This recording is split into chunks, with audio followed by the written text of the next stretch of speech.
I'm a guitar player, and singer and a songwriter, and I'm still doing my thing. Good. But you know, I talked about the 10 Years After record, which was important to me. Well, Mountain. I love to change the world. It's a beautiful song. Mountain Climbing.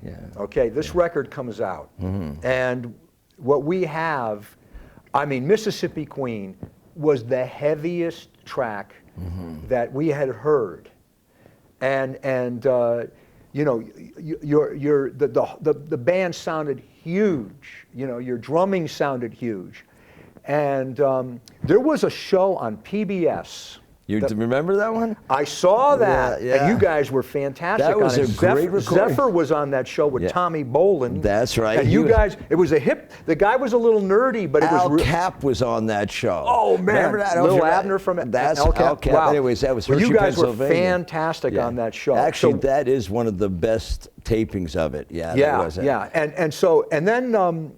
I did get to see you guys. You played West Hartford, Connecticut. You did a show with Poco. I don't know if you recall. This is recall every show. Early 70s. Yeah. And there was the four of you. Yeah.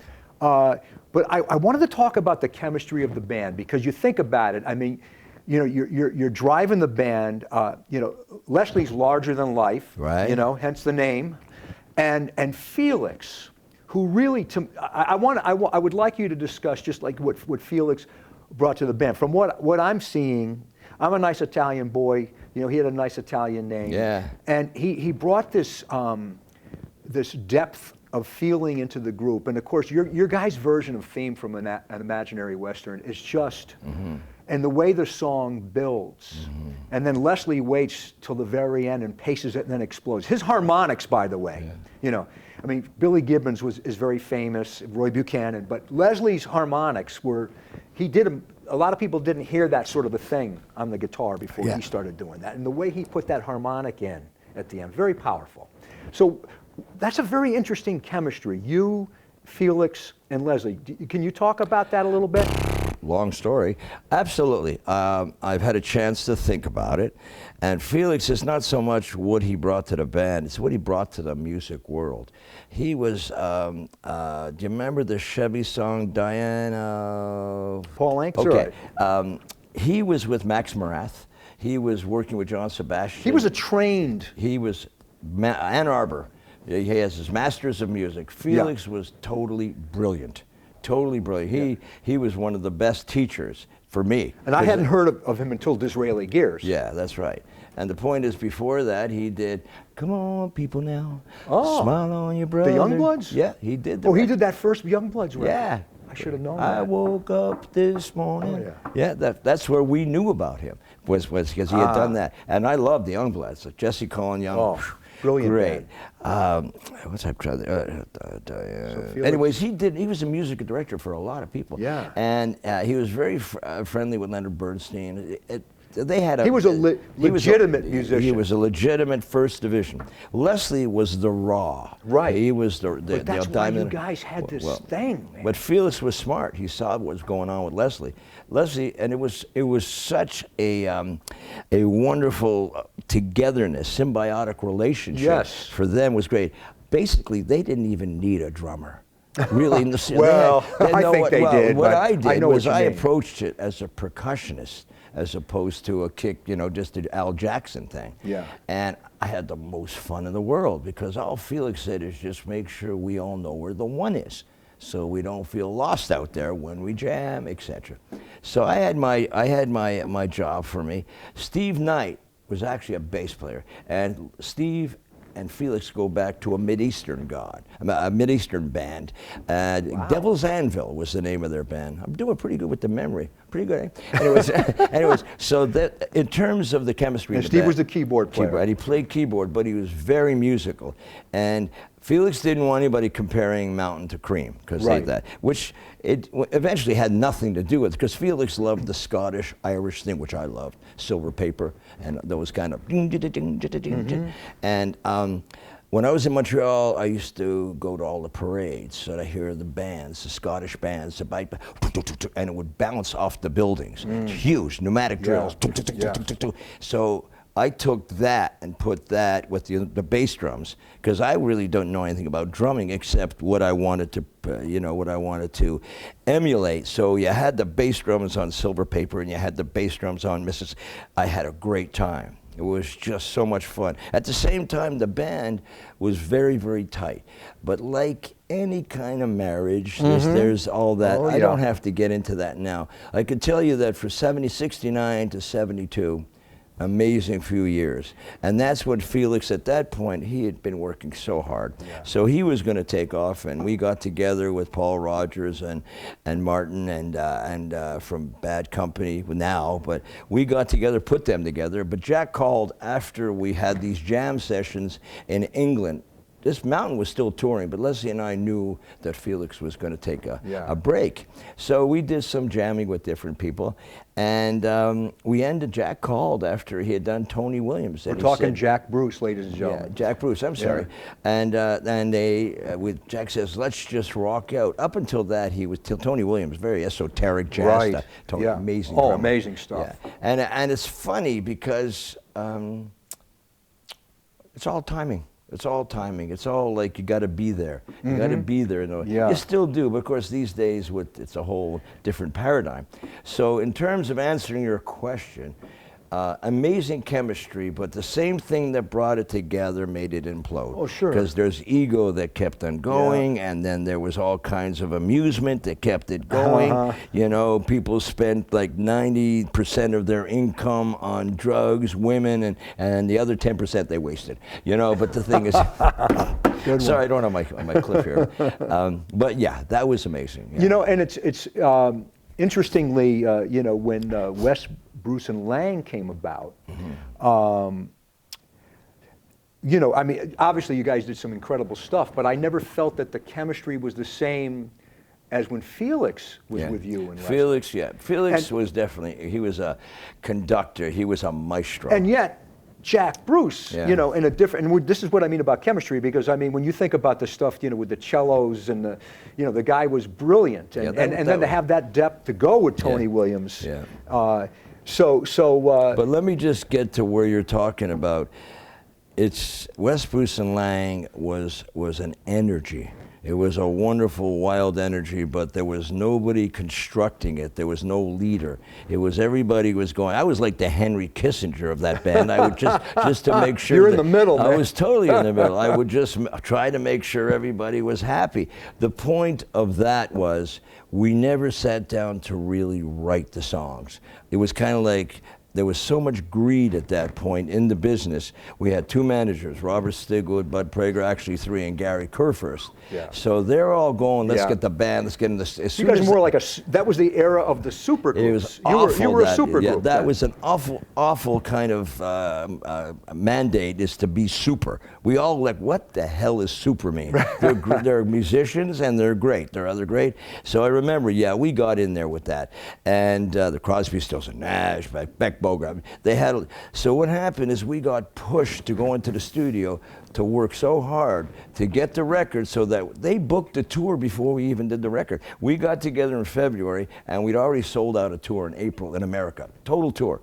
And we're all looking at each other like, what do we do first? We didn't have a chance to become a band. We became stars. And that, it didn't work. And I'm saying that I had the best time of my life, and it was a financial pleasure. Oh, sure. But I got to tell you, I really regret that we didn't pull. A few of the songs came out, you know, and they threw, because Peter Brown had a falling out with Jack, who's an amazing lyricist. I was throwing the lyrics. I was over my head, basically. But I did the best I could for that. And Jack, he get in the studio. Leslie didn't have the patience that you took. I had no choice. I was in there with Jack, and Jack would say... What a great position, though, for you. And to bring it full circle, Corky, I do believe that your sensitivity to lyrics, you know, I mean, for you to be, to be composing with Jack Bruce, amazing, who was brilliant. And you know, look at me, he said, Corky, you're fucking simple. And I said, is that a compliment? You know what I mean? But the point is, yes, it was a gift to be able to do that. But Jack and I would sit, and he would, because he loves his time signatures. He likes to, and he would say, you got it done. And I'm like, whew, Yeah. And I'm not that kind of drummer, but I became you whatever. held your own, man. I did whatever I could. Leslie wasn't even there. Leslie would come in. Wow. And to give you an idea about Leslie's solo, and this is not at all to underrate him, Felix would have, in the mountain climbing, rewind, mountain climbing, when we did that, the Western, and we did, Felix would have Leslie just play 4, 5 tracks, 6 tracks.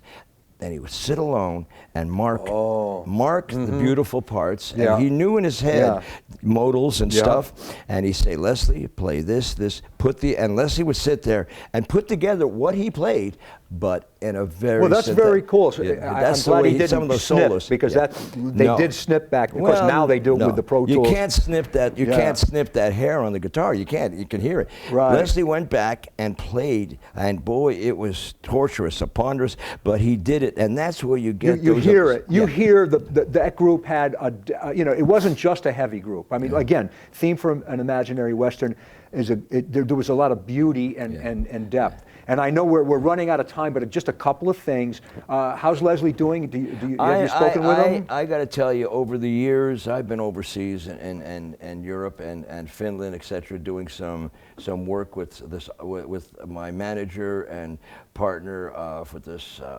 Playing God, the rock opera, which we work over there. It's not necessarily a popular item. It's an academic, philosophical. It actually covers the bioethical research in genetic manipulation. That's the description. So I was doing that for years. And so I was out of touch, except when we went to play the show in Biloxi, Mississippi, which was a redo because somehow Katrina came through there and ripped it up, right? So when we were flying down there, Leslie had an abscess in his foot.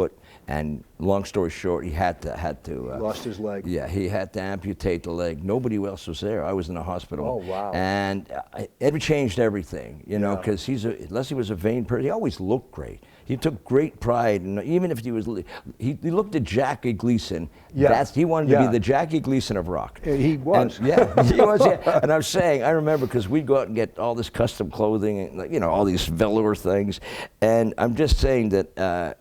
When that happened, anyways, long story, to answer your question, no, I'm not really in touch with him, but spiritually in touch. He has his own way now because he can't get around the way he could. Yeah, I have an old buddy from the 70s that I played with, and it's a similar kind of a thing. Yeah, it's time. Time goes on. And he has his wife now, Jennifer, who I introduced him to. But the women come in, and that's not her. It's just the dynamic change. Sure. Yeah, and I got to tell you, if I was him, I'd be jealous of me. I would, not because I have anything, because I can walk. Well, let's talk, and let's to finish, to go complete circle, let's talk about what you're doing tonight. Yeah. I know we're running out of time, but just to bring it back, what are you doing and where are you going from here? Okay, good question.